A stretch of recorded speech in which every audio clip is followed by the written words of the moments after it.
J'attends d'eux qu'ils clarifient et formalisent leurs demandes à l'égard de la France et de la communauté internationale. Souhaitent-ils notre présence? Ont-ils besoin de nous? Je veux des réponses claires et assumées sur ces questions. Je ne peux ni ne veux avoir des soldats français sur quelque sol du Sahel que ce soit, alors même que l'ambiguïté persiste à l'égard de mouvements anti-français. Je souhaite que nous puissions organiser une présence internationale plus forte et structurer au Sahel une nouvelle coalition autour de nous, en lien avec nos partenaires européens déjà présents. Le président français demande à nos chefs d'État africains francophones de fermer nos bouches. Parce que, selon lui, nous cultivons un sentiment anti-français. Mais vous savez très bien que c'est faux. Monsieur le président Macron, il n'y a pas de sentiment anti-français ici. Ce que vous appelez sentiment anti-français, d'ailleurs, comment vous allez présenter ça? Je suis en train de parler en français là. J'ai rien contre le français en tant que langue. Je ne parle pas en sénoufo ou en djoula ou en serer ou en wolof ou je ne sais quoi, soninké, bambara ou quoi d'autre. Je parle en français. Je n'ai rien contre le français. J'écris, je m'exprime, je travaille en français. Je n'ai rien contre les Français. Nous n'avons ici en Afrique francophone rien contre les Français. Ils sont nombreux, ils ont des entreprises, ils créent des emplois pour nous, ils payent des impôts. Nous sommes nombreux à travailler avec eux, à travailler pour eux. Ils travaillent souvent pour nous. Nous sommes des amis, nous nous marions, nous vivons ensemble ici comme en France sans aucune animosité. Donc, ce n'est pas un sentiment contre les Français ou contre le Français. Ce que vous appelez sentiment anti-français en réalité, c'est un ras-le-bol, c'est une révolte, c'est un refus de la mainmise de l'État français sur nos autorités et par ricochet sur nos économies, sur nos peuples. C'est ce que nous refusons. Les relations incestueuses entre l'État français et les États africains, c'est ce que nous refusons. Les relations de connivence entre l'État français et les États africains, c'est ce que nous refusons. Parce que simplement ces relations étouffent la démocratie, ces relations étouffent le respect des droits de l'homme, ces relations étouffent la possibilité que nous devons avoir de demander des comptes à nos dirigeants. Ces relations étouffent l'expression plurielle chez nous.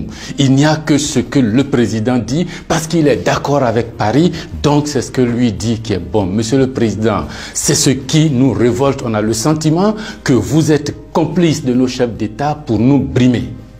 On a le sentiment que les droits de l'homme que vous faites respecter en France, les libertés individuelles que vous faites respecter en France, la déclaration universelle des droits en France, déclaré là-bas par vos ancêtres, Monsieur le Président, on a l'impression que vous considérez que nous, en Afrique, on n'a pas droit à cela. Nous, en Afrique, on n'est pas digne de cela. Nous, en Afrique, on n'est pas suffisamment humain pour avoir les droits humains. C'est ce qui révolte cette jeunesse-là. La conséquence, vous voyez chaque jour de nombreux jeunes essayant d'aller là où les droits sont respectés, là où les libertés sont respectées, là où on a le sentiment qu'ils sont des hommes. C'est ce qu'il faut changer, Monsieur le Président. C'est ce qu'il faut changer. Vous pouvez parler 1000 fois à nos chefs d'État, vous pouvez leur donner des instructions 1000 fois, mais ça ne changera rien dans la tête des populations africaines ici, dans l'esprit des populations africaines ici. L'idée est que nous voulons redevenir des hommes libres. Nos ancêtres ont été vendus comme des marchandises par vos ancêtres. Comme des marchandises. Pendant de 1500 à 1890, par là, comme des marchandises. Nous fermons les yeux là-dessus. Nos parents ont été gouvernés par la décision que vos parents ont prise à Berlin de venir s'accaparer nos territoires, nous-mêmes, nos fleuves, nos rivières, nos matières premières, de prendre possession de nous. Ça a duré près d'un siècle. Fermons les yeux là-dessus. Vos prédécesseurs ont considéré que nos chefs d'État devraient être juste des délégués pour eux, pour nous maintenir ici. Comment on peut avoir le sentiment français quand on descend à l'aéroport d'Abidjan, le boulevard qu'on prend s'appelle Giscard d'Estaing. Le pont qu'on emprunte s'appelle De Gaulle. Et la route qu'on utilise pour aller à l'université s'appelle boulevard Mitterrand. Et puis partout, on a Trèche-la-Plaine, Port-Bouët, Binger. Non! Ce que la nouvelle génération veut, ce que nous voulons, c'est l'autodétermination. Que nos chefs d'État nous rendent compte ici, qu'ils ne soient pas obligés d'aller vous rendre compte pour se donner une certaine légitimité, comme Macron est d'accord avec moi, comme Chirac est d'accord avec moi, comme le chef d'État français est d'accord avec moi. Donc ici, vous allez faire ce que je dis parce que sinon vous allez avoir des problèmes. Monsieur le Président, tant que ça durera comme ça, les gens ici auront le sentiment que l'État français est complice de leur brimade, de leur pauvreté, de leur chômage. C'est ce que nous voulons changer.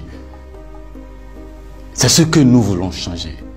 Renvoyer Kako Noboko, renvoyer Kemi Seba, renvoyer Nathalie Yamb, contester les propos de Salif Keïta ou je ne sais qui d'autre, ça ne changera rien. C'est dans la tête de chacun de nous. Les gens, ces idées-là ont imbibé notre esprit maintenant. Le désir de liberté, vous devez connaître ça. Vos ancêtres se sont battus pour avoir cette liberté. On fait plusieurs guerres pour jouir de cette liberté. Ce que nous voulons, c'est ça.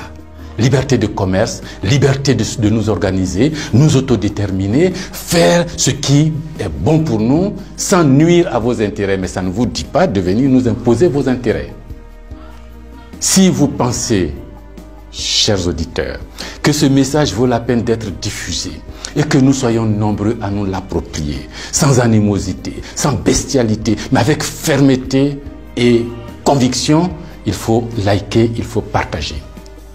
Parce que c'est l'Afrique de demain qui se joue là. Nous ne voulons plus être des marchandises, nous ne voulons plus être sous la tutelle de quelqu'un, nous voulons redevenir des hommes libres.